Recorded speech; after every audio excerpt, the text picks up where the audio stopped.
Este video es una lectura de Un lugar soleado para gente sombría, escrito por Mariana Enríquez. Todos los derechos pertenecen a sus respectivos propietarios. Esta lectura es solo para fines educativos y de entretenimiento. Mis muertos tristes. Ahora es tiempo de que ustedes vuelvan. Ya se fueron suficiente tiempo. Lydia Davis, ni puedo ni quiero. Primero creo debo describir el barrio, porque en el barrio está mi casa y en la casa está mi madre. Una cosa no se entiende sin la otra. No se entiende por qué no me voy, porque puedo irme mañana. El barrio ha cambiado desde mi infancia. Solía ser viviendas para obreros construidas en los años 30 en calles angostas. Casas de piedra, hermosos jardines pequeños y ventanas altas con persianas de hierro.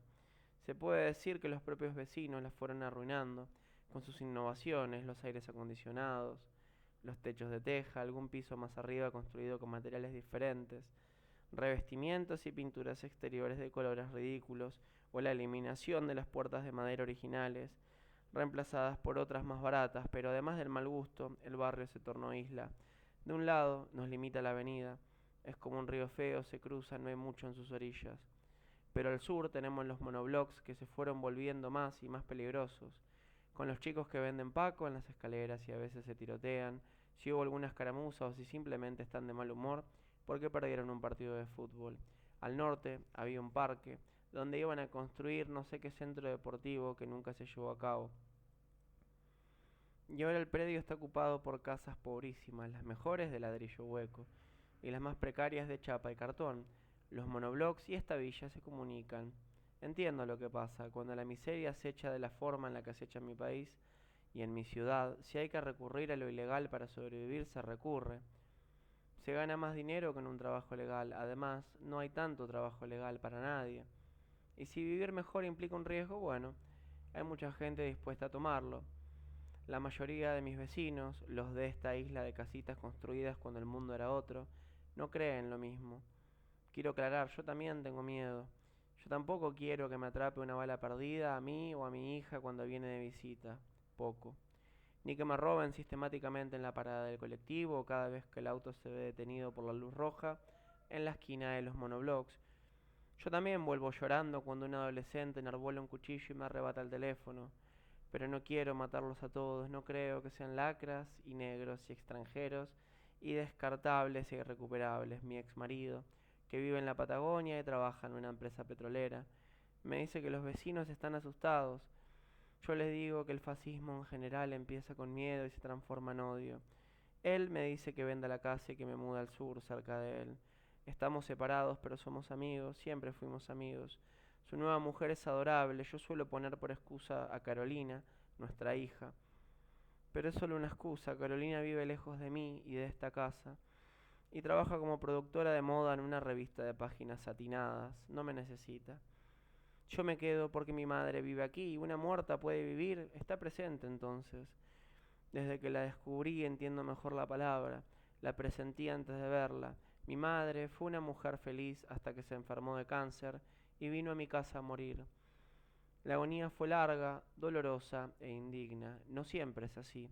El enfermo sabio que desde su cama, ya sin pelo y con la piel amarillenta, imparte lecciones de vida, es una romantización ridícula, pero es cierto que hay personas que sufren menos. Se trata de fisiología y también de temperamento. Mi madre tenía reacciones alérgicas a la morfina. No podía usarla. Tuvimos que recurrir a analgésicos comunes. Murió gritando. Una enfermera y yo la cuidamos todo lo que pudimos.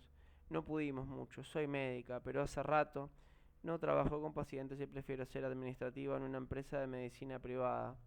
A los 60 ya no tengo mucho ánimo, paciencia ni pasión. También es cierto que durante mucho negué la negación es una droga poderosa, lo que tuve que asumir con mi madre. Hay fantasmas que se presentan, que me buscan. No los veo yo sola. En el hospital, las enfermeras salían corriendo. Yo las tranquilizaba, les decía, chicas, están sugestionadas.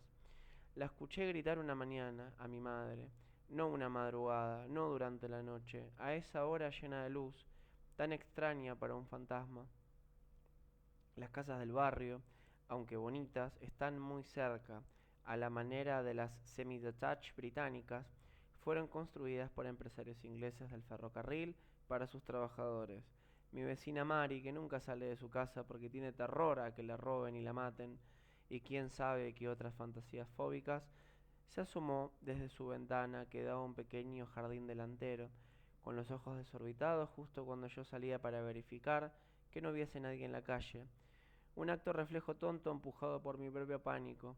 No podía creer estar escuchando los gritos de mi madre muerta. Pensé que quizá se trataba de alguien en la calle. Un accidente, una pelea. Mari también recordaba los gritos verdaderos de mi madre y estaba estupefacta, helada. Es la televisión, Mari, métase adentro, le dije. Es que usted se da cuenta del parecido, doctora. Mucho, estoy impresionada. Y entré.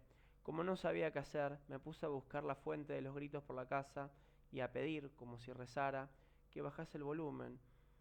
No le pedí que dejara de aullar, que fuese más discreta, eso le pedía. Se lo había pedido a otros fantasmas en el hospital antes, en una clínica después. A veces funcionaba este ruego. Mi madre siempre tuvo sentido del humor, así que el pedido de bajar el volumen la hizo reír. No la encontré ese día, que me tomé libre en el trabajo, pero sí por la noche, sentada en el piso de la habitación donde había muerto, ahora convertida en un depósito de muebles que nunca me tomó el tiempo de tirar o regalar. Estaba delgada, pero como al principio de su cáncer, no esa mujer seca y afiebrada de los últimos meses. No quise acercarme, apoyada en la puerta, con las rodillas temblando, le canté. Mientras cantaba me dejé caer hasta que quedamos las dos frente a frente, sentadas, yo con las piernas cruzadas, ella sobre sus rodillas. Era la canción que la tranquilizaba cuando el dolor era insoportable, o al menos eso elegía creer yo. Esa noche no gritó, pero los fantasmas aprendí se fastidian.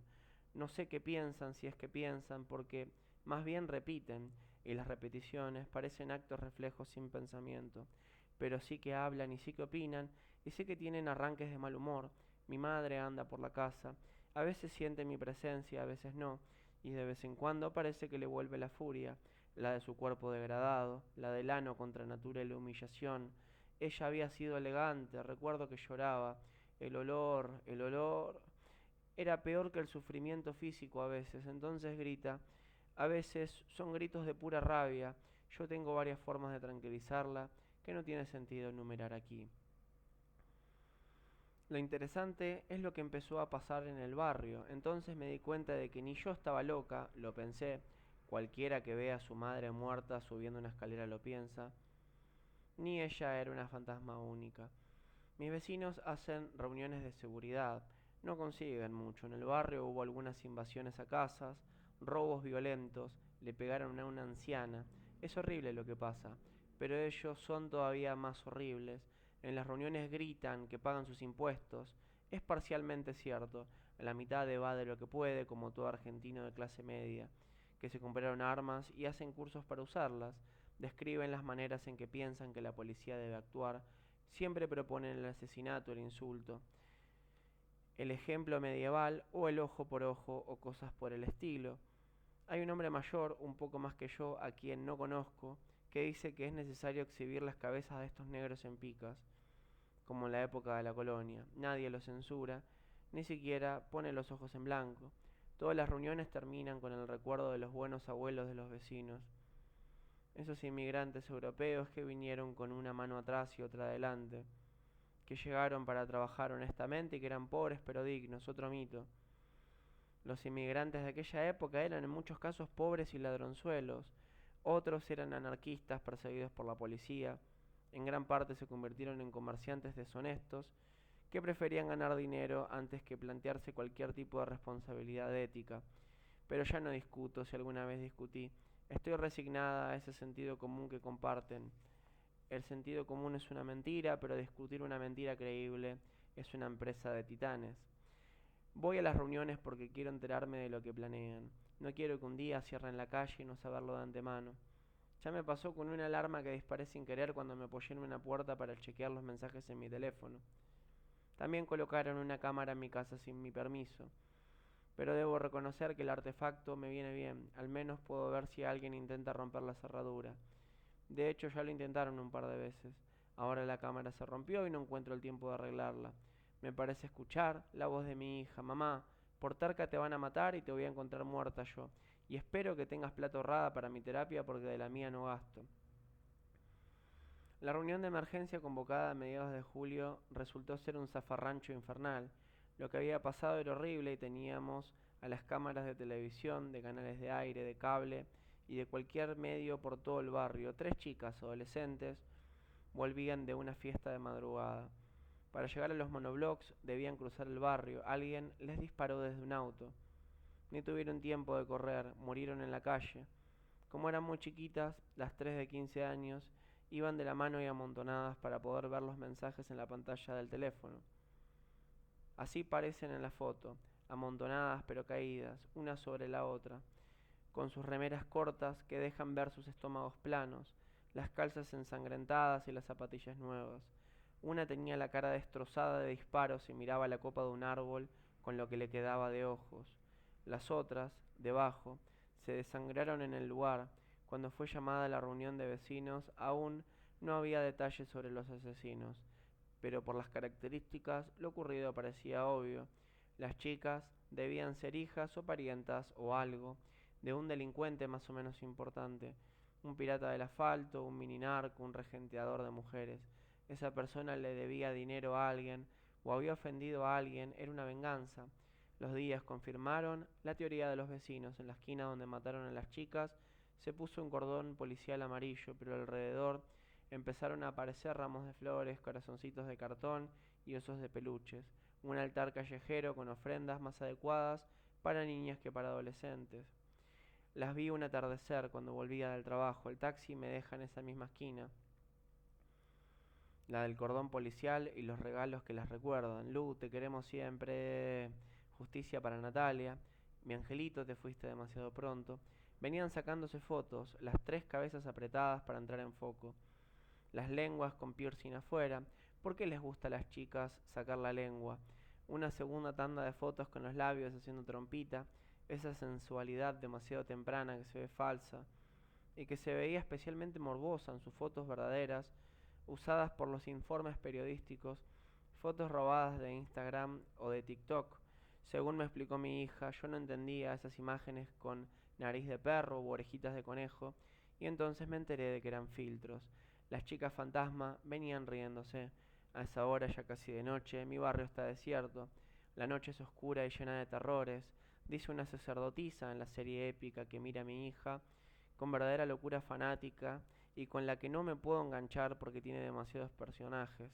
La violencia de la serie, que a otros les perturba, a mí no me molesta. Las chicas fantasma no podían conectar el flash y eso les daba más risa. Eran increíblemente compactas, no hay otra manera de explicarlo. Parecían chicas vivas haciendo las cosas que las quinceañeras hacen, ignorantes de lo que pasa a su alrededor, vestidas con ropa un tallo o dos más chica que la adecuada para sus cuerpos, el pelo teñido de colores, un remolino de empujones y mechas azules, verdes, negrísimas. Las ventanas del barrio se empezaron a abrir tímidamente y el silencio sonó como un disparo. Alguien de una casa que estaba justo donde las chicas pasaban gritó. Yo las tenía a 50 metros de distancia, pero ya podía verlas bien y comprendí. A una le sangraba el cuello. La sangre emanaba despacio, chorreaba. Ella se la limpiaba distraída como si fuera agua de lluvia o cerveza que algún jovencito le había tirado encima en una fiesta. La otra, la de la cara destrozada, sacaba fotos despreocupada, y la más menuda, delgada hasta la enfermedad, tenía 3 manchas rojas en el vientre. No quise mirar más, me recordaba a mi madre, su cáncer, su flacura moribunda. Entonces las chicas se pusieron a mirar las fotos que habían sacado, y lo que vieron las hizo llorar. No, no, no, decían, y sacudían las cabezas. Se miraban entre ellas, miraban las fotos y veían el verde marrón de la podredumbre, la sangre, los disparos que dejaban ver los huesos, los ojos ciegos. Las fotos rompían el hechizo de amistad y vida eterna de los 15. Después del llanto empezaron las corridas. Las chicas fantasma corrían desesperanzadas y el ulular era de verdad aterrador, la desesperación del desconcierto. ¿Acaso se sabían muertas recién en ese instante? ¡Qué injusto! Los muertos tienen la suerte de no saber cómo se descomponen, incluso los fantasmas. Mi madre, por ejemplo, su imagen no se pudre.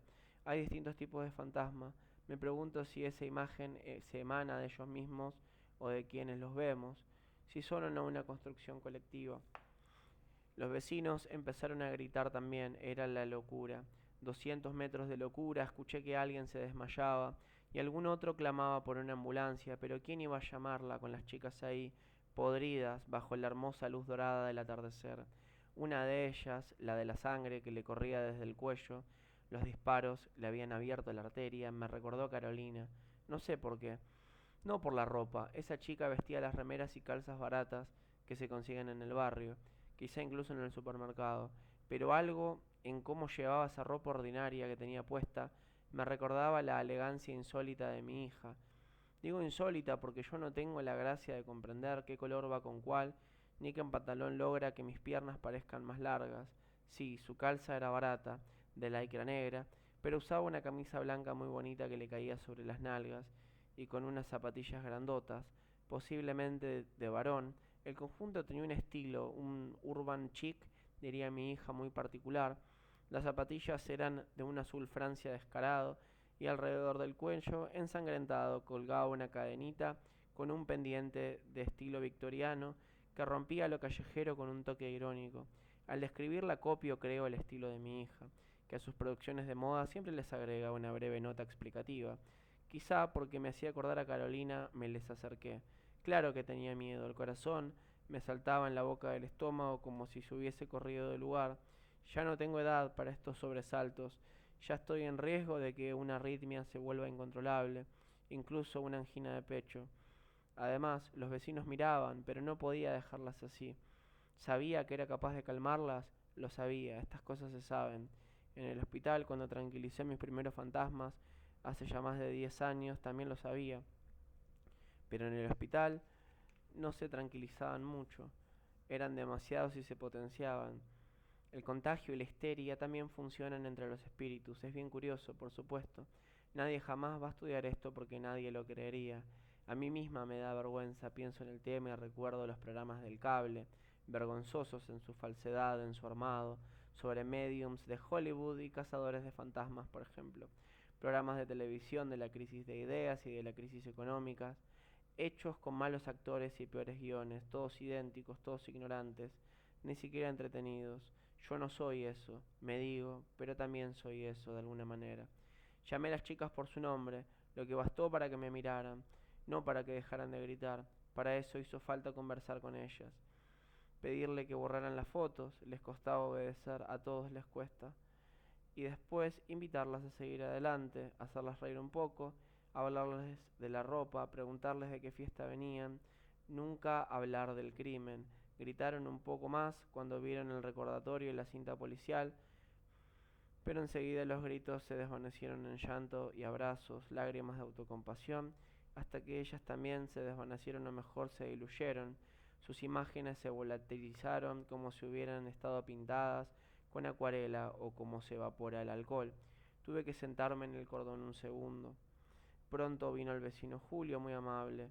Alguna vez tuvo un bar precioso en una de las esquinas del barrio, pero no pudo seguir alquilando el local, demasiado caras las bebidas y la comida y pocos clientes, en fin, la historia de los restaurantes y bares que funden, que a mí me dan una infinita tristeza y por eso le tengo a Julio más afecto del que quizás se merece.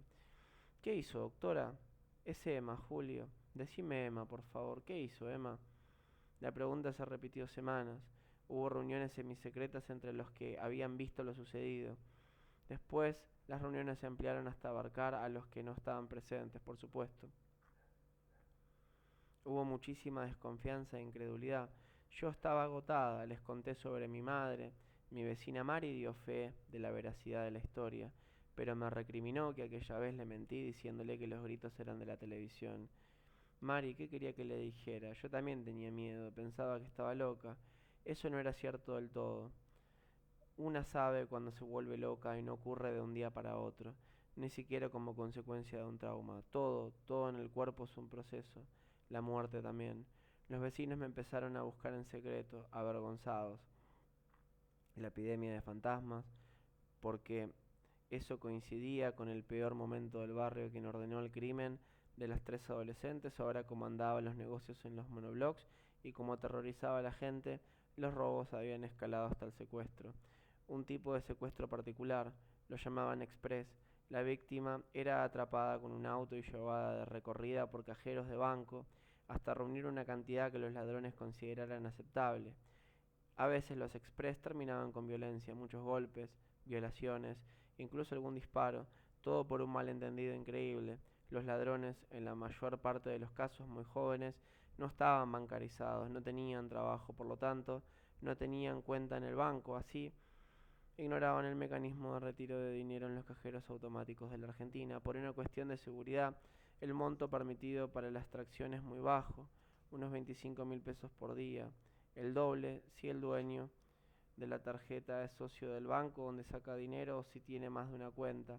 Puede aumentar la cifra sacando dos bancos distintos, pero si no, pues bien, es un monto muy magro y los ladrones, estos chicos excitados y asustados quieren más.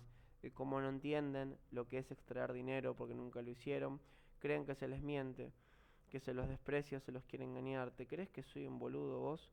Ya vas a ver. Y entonces el golpe, el culatazo, el pánico. A mí todavía no me lo hicieron, pero pasa seguido.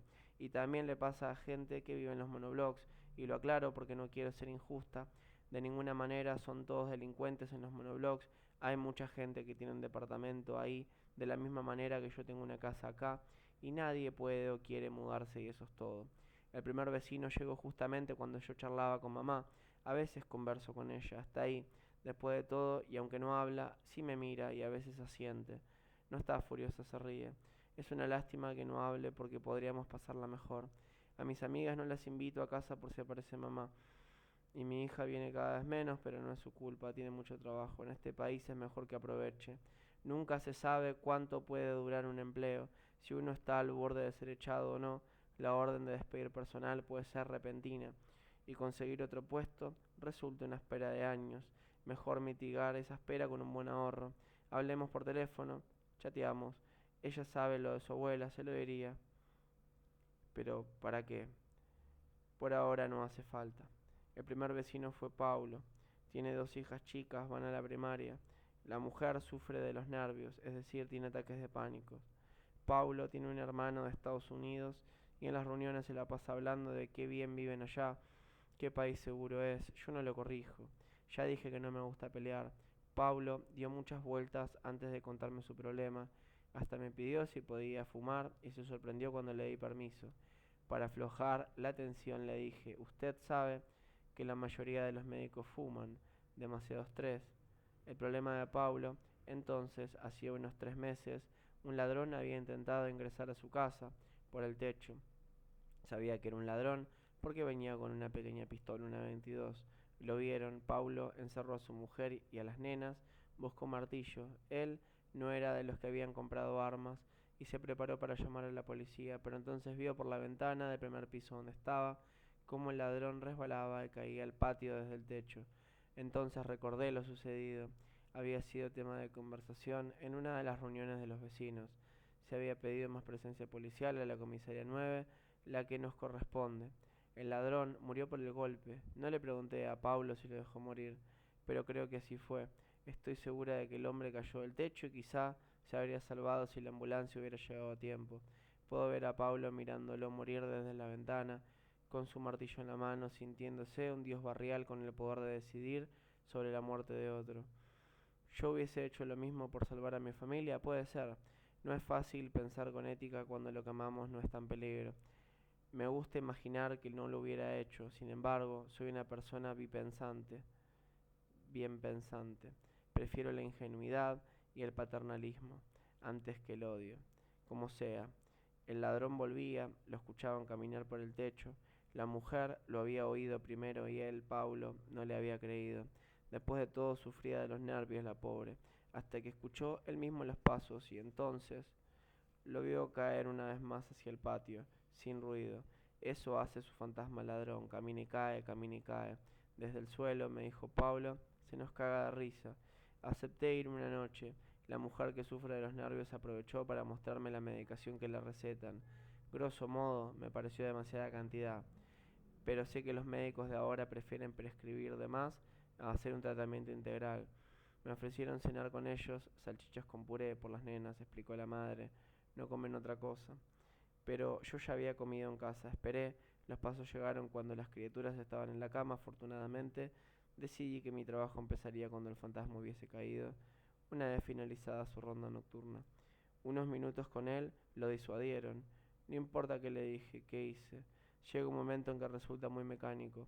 Este era mi tercer encuentro con fantasmas revueltos, pero en realidad ya había tranquilizado a los otros, a mi madre, a las chicas asesinadas muchas veces. Yo no envío a los fantasmas a ninguna parte, ni buena ni mala. No hay paz ni cierre.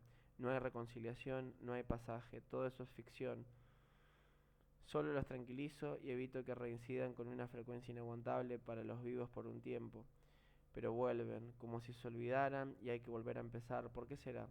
Recuerdo que con mi marido, recién casados, teníamos una gata preciosa, de nariz negra, toda blanca, que siempre pareció olvidarse de que los fines de semana la agasajábamos con un atún especial, más caro que le gustaba mucho. Cuando yo me preguntaba si no tendría algún problema de memoria, mi marido me decía, no, es que tiene un cerebro chiquito, ¿no ves lo chica que es su cabeza? Es que su cara era tan inteligente y los fantasmas son un poco así. Parecen humanos, parecen inteligentes, pero sin embargo son un filamento obligado a repetir. No tienen cerebro, pero tienen algo que podríamos denominar pensante. Sucede que es igual de chiquito que el de mi gata, que se llamaba Florencia y ronroneaba entre mi marido y yo todas las noches antes de dormir. Extraño a mi marido, pero no como pareja. Extraño su amistad, sus charlas, su comida, es un excelente cocinero. Pero él necesita enamorarse y cuidar y yo necesito estar sola. Después del fantasma del ladrón vinieron otros, porque esta invasión, le pregunté una vez a mi madre y ella pareció escuchar atenta, no me contestó, no puede, pero yo sabía la respuesta, el barrio no estaba invadido, era yo los atraía. Por eso no tenía sentido irme salvo que aprendiera cómo arrancarme el imán, pero el imán no me molestaba, el miedo se transformó muy pronto en adrenalina. Cuando pasaban muchos días sin que un vecino tocase la puerta, ya empezaba a impacientarme, pero esta historia importa solamente por un fantasma en particular, con el que actué diferente, al que no pude o no quise ayudar, o es a los vecinos a quienes ayudo. Todo está mezclado. Mi hija cumple años el 23 de diciembre, ese año quizá, porque nos habíamos visto poco, me invitó a su fiesta más íntima. Había hecho otra con amigos el fin de semana anterior. Ella no es supersticiosa, le da igual festejar con anticipación y me ofreció quedarme para la Navidad y este año nuevo con ella. Si quería su departamento de Palermo. Sabía que tendría invitaciones a fiestas para el año nuevo, así que decliné esa invitación, pero sí acepté la de Navidad y algunos días más. Dejé la casa con un bolso y viajé en taxi. Había vendido el auto, no estaba vieja, pero tampoco tan joven como para manejar con la atención que requería una ciudad como Buenos Aires. Los días con mi hija estuvieron muy bien, peleamos poco y nos reímos mucho. Vimos su serie épica y medio me enamoré de Ned Stark, un espécimen de esos que nunca tuve, de mandíbula cuadrada y la espalda de bestia. Además, no era un tanto más joven que yo, el actor, unos 10 años, calculé. Una noche estuve a punto de contarle sobre mis habilidades espiritistas de la vejez, cuando abrimos un champán y lo tomamos muy frío con helado de limón, ideal para el calor húmedo y el agobio de la ciudad. Pero tuve miedo de arruinar días casi perfectos. Ella tenía derecho a creerme demente, así que volví el 29 por la tarde a mi casa en subterráneo, porque cruzar la ciudad era un despropósito. A las habituales protestas de fin de año se le agregaban varias más, los estatales pidiendo aumento, los piqueteros cortando las avenidas, el reclamo, bolsas de comida, los despedidos frente al Ministerio de Trabajo, el pedido de reincorporación y una marcha clamando seguridad muy grande frente al Congreso. Habían asesinado a un adolescente de 16 años, Matías, y un apellido italiano. Aparentemente lo habían secuestrado, un secuestro expreso, solo que como el chico era menor, no tenía tarjeta de banco. Entonces los captores cambiaron de idea y decidieron pedirle plata a la familia. La familia no tenía dinero. Esa misma noche, todavía en el auto, no sabían dónde llevarlo. El chico se les escapó. No llegó muy lejos y lo fusilaron en la villa cercana a mi casa, la que nos cerca por el norte, en la que alguna vez iba a ser un campo de deportes y después fue un descampado y ahora es un barrio que, aunque amenazan con desalojar, es probable que nunca lo hagan. ¿A dónde van a mandar a la gente? Algunas casitas además ya son de ladrillo hueco y tienen piso arriba. Hace poco, yendo a comprar, vi que abrieron un kiosco y una heladería. Se hicieron detenciones en la villa, pero aparentemente los captores no eran de ahí. En la televisión pedían la pena de muerte, como siempre que ocurre un crimen espantoso. Extrañamente, y a pesar de que el asesinato había sido un lugar tan cercano, los vecinos de mi barrio no llamaron a una reunión de urgencia. La esperé durante unos días, el mensaje en el teléfono, a veces el papel pegado con cinta scotch en la puerta, pero no hubo nada más que el silencio, las miradas bajas en la verdulería, cierto apuro en la compra de cigarrillos en el kiosco. Lo atribuía a los nervios, aunque en general mis vecinos no reaccionan con este estado tenso, sino con una ansiedad agigantada de gritona. Los golpes en la puerta me despertaron, era tarde. Lo supe antes de mirar el reloj. Desde muy joven me acuesto de madrugada. Una costumbre de las guardias en el hospital que nunca pude sacudirme. Eran golpes sutiles, llamaban a la puerta. Decidí ignorarlos, pero continuaban, rítmicos, insistentes, con creciente urgencia. Hasta que me di cuenta de que ahora golpeaban con los dos puños como si quisieran tirar la puerta abajo. Tuve miedo, pensé en cerrar la puerta de mi habitación, pero claro, no tenía llave. ¿Qué podía interponer entre quien quería entrar y yo? Debía llamar a mi vecina Mari, a la policía. Me senté en la cama y cuando escuché los susurros el sudor de mis manos se heló, pero al mismo tiempo me tranquilicé. Los golpes no eran de una persona real, su voz baja, su súplica, no podía llegar a mí desde la puerta de la calle. Por favor, ábrame, decía. Me trataba de usted, hablaba con respeto. Por favor, me estoy escapando. No quiero robar, no soy un ladrón. Me tenían secuestrado, por favor, ábrame que me matan, me matan. Bajé la escalera corriendo y miré por la ventana. El chico estaba en la vereda, un adolescente alto, bien visible bajo la luz del poste. Estaba pálido como todos los muertos, pero no podía verle las balas, a pesar de que estaba vestido de verano. Una remera blanca, pantaloncitos de fútbol, zapatillas. ¿Cómo lo había matado? No podía recordarlo. Durante los días con mi hija había estado alegremente lejos de las noticias y la televisión. Entonces aquí estaba Matías, de apellido italiano, muerto a cuadras de mi casa, y yo no sabía por qué tocaba la puerta, ni me había enterado de que su asesinato había sido tan cerca. Aunque eso podía intuirlo, el silencio de mis vecinos estaba relacionado con esta aparición. Claro que sí, me dije, y en más de un sentido. El adolescente Matías dejó de tocar la puerta, se acercó a la ventana y en sus ojos, vivos, totalmente vivos, con algo de insecto y ese brillo zumbón de los escarabajos, vi la venganza y la furia. No le tuve miedo porque sabía que no podía concretar esa venganza en el mundo material, pero la frustración de no poder actuar le agregaba capas a su ira, capas sin fin. Iba a pasarse lo que tuviera de tiempo y sospecho de que Matías, de apellido italiano, tenía todo el tiempo que existe recorriendo esa calle, hasta que no existiese más la calle si era necesario. No iba a dejar dormir a los que habían ayudado a matarlo nunca, nunca. No vas a abrirme, dijo. Su voz era clara, muy diferente a la de una persona viva. Ya no hablaba con respeto. Me acerqué a la puerta, usé la llave y la abrí. Matías se quedó en el umbral, entonces le vi el disparo en la sien. Era sutil como un lunar, no sangraba. Me recordó a los suicidas que solía recibir en el hospital. La mayoría eran hombres, la mayoría tenía su edad o unos años más. No todos eran tan precisos con el disparo, solían destrozarse la cara o tenían la costumbre de meterse el caño en la boca. Ahora es tarde, me dijo Matías. Yo supe que no podía tranquilizarlo, no a este, y le dije en voz bien alta. No estaba esa noche en casa, vos lo sabés, tuviese abierto. ¿Sí?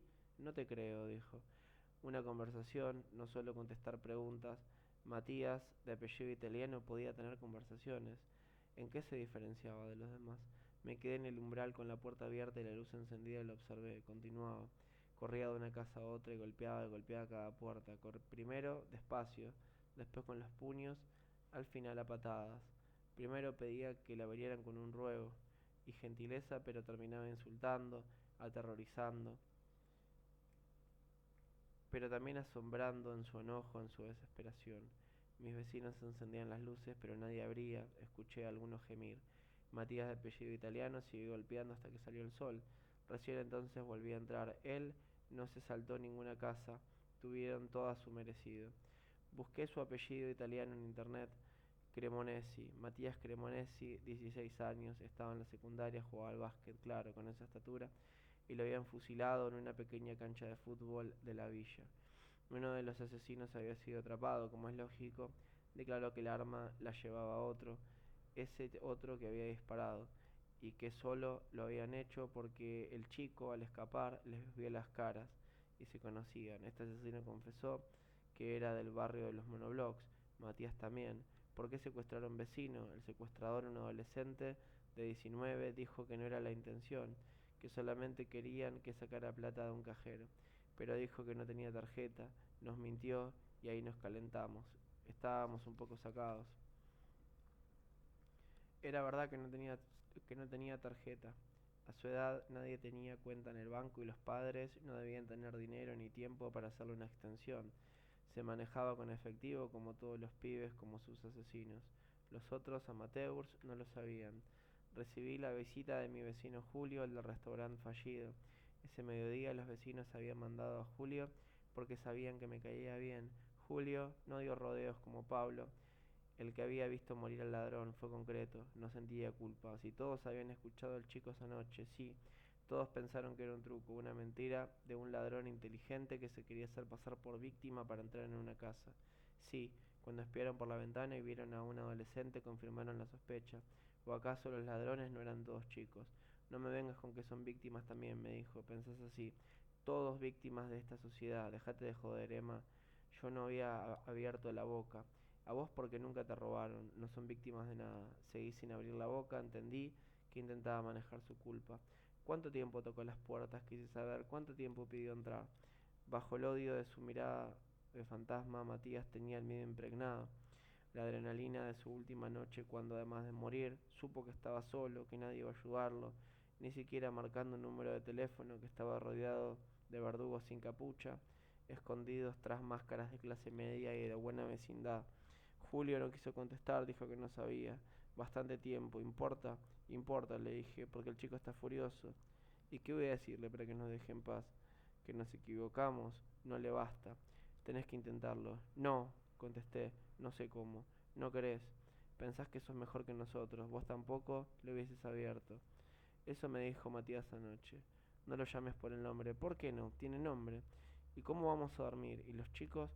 Julio, no lo hubieran pensado antes. Compren hipnóticos. Yo se los puedo recetar. Es un medicamento muy noble, sin efectos secundarios. Pasmado, Julio golpeó la mesa. ¿Me tratás de estúpido? Para nada. Yo no soy sirvienta de ustedes. Estoy dispuesta a soportar esta presencia hasta que él cambie. Pero en general no cambian, ¿sabes? Y podrías dejar de gritar en mi casa. No es la mejor manera de convencerme. Julio se fue y se llevó consigo mi decepción. Pensaba que era una mejor persona. Otros vinieron a robarme, varios. Le dije que se fueran a llorar en la iglesia. Estaban enojados conmigo, pero se les iba a pasar. Quizás se volvieran locos. Ninguno me pidió recetas para hipnóticos. La cantidad de sufrimiento que una persona es capaz de soportar cuando tiene perjuicios frente a las drogas psiquiátricas es algo que no deja de sorprenderme, o quizá no querían nada mío, al menos por ahora.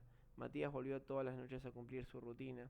Algunos vecinos gritaban más que él cuando me despertaba, pocas veces, porque yo sí usaba hipnóticos. Chateaba con mi ex marido, que allá en el sur también se desvelaba. Es la edad, me decía, ya no duermo bien. Con los días, uno de mis vecinos, el remisero, se quebró. Declaró en la policía que Matías Cremonesi le había tocado la puerta de la remisería pidiendo por favor que lo llevara hasta su casa en auto, rogando ser pasajero, pero Matías Cremonesi no tenía dinero encima y mi vecino el remisero le negó el viaje porque no podía pagarlo. Un viaje de 700 metros como mucho. Además, agregó su aspecto, no le había dado confianza, parecía drogado. Y si mentía, si quería robarle. ¿Qué podía robarle? Pensé, si no tenía nada. Nadie usaba esa remisería. Mi vecino remisero se la pasaba tomando mate y escuchando fútbol. Debía hacer 2 viajes por semana, quizá 3. Tenía local propio, no hubiese podido mantener un alquiler. Lamentaba mucho haberse equivocado, pobre pibe, pero ustedes no saben la inseguridad que vivimos en el barrio. Le conté a mi marido que esa noche, cuando el barrio había dejado a Matías en la calle y en el peligro, la noche de su muerte, yo había dormido en casa de nuestra hija Carolina, pero le escribí en el chat. Y si hubiese estado, le hubiese abierto la puerta o me hubiese comportado igual que los demás. Capaz no la abrías, me contestó, pero al menos hubiera llamado a la policía. Ni eso hicieron, le dije. Nunca le conté que el fantasma del chico venía todas las noches a recordarnos nuestra miseria, nuestra mezquindad y nuestra cobardía. Era un secreto con mis vecinos. Mi familia quedaba tan lejos, salvo mamá, claro. Mi ex marido me ofreció otra vez ir a vivir con él y su mujer al sur. Ella está embarazada, me dijo. Sos loco, le contesté. A los 60 años ya no estás en edad de ser padre. ¿Por qué te crees que no duermo? Me contestó. Lo voy a pensar, mentí. La mujer de mi ex marido tiene un embarazo de riesgo y creo que a él le gustaría tenerme cerca para ayudarla en alguna emergencia o complicación. Pero yo ya no estoy del lado de los vivos. No puedo dejar sola a mi madre, que cada vez pasa más noches sentadas en la cocina, como cuando estaba enferma y el dolor no la dejaba dormir, ni las chicas podridas que se ríen de la mano por la calle, aunque aparecen cada vez menos. ¿A dónde irán? Si se van del todo alguna vez, o si en esos largos periodos que desaparecen. El otro día una de ellas, la que me hace acordar a mi hija, me sacó una foto con su Samsung Fantasma. ¿Dónde estará mi imagen? ¿A quién se la muestran? No quiero abandonar tampoco al ladrón borracho que murió solo en el patio bajo la mirada de Pablo. A veces lo veo en los techos expectantes como un búho. Planea algo. Tampoco quiero dejar solo al limpiadoso Matías. Aunque me odie, sus golpes son mi canción de cuna. No sé si podría dormir sin su visita. Todos ellos, mis muertos tristes, son mi responsabilidad. Le pregunté a mi madre si alguna vez Matías me dejara apaciguarlo, y ella hizo algo insólito, me sacó la lengua. Mi madre tiene puesto un vestido azul muy bonito, con estampado de anclas, parece una marinera vieja y experimentada. Le devolví el saludo, sacándole la lengua también, y nos reímos las dos. Me pregunté si voy a envejecer con ella en esta casa, madre e hija de la misma edad, subiendo y bajando las escaleras, sentadas en la cocina, las anclas de su vestido, las manchas de café en mi camisa blanca, afuera un búho, afuera un futuro de chicos muertos y una ciudad que ya no sabe qué hacer.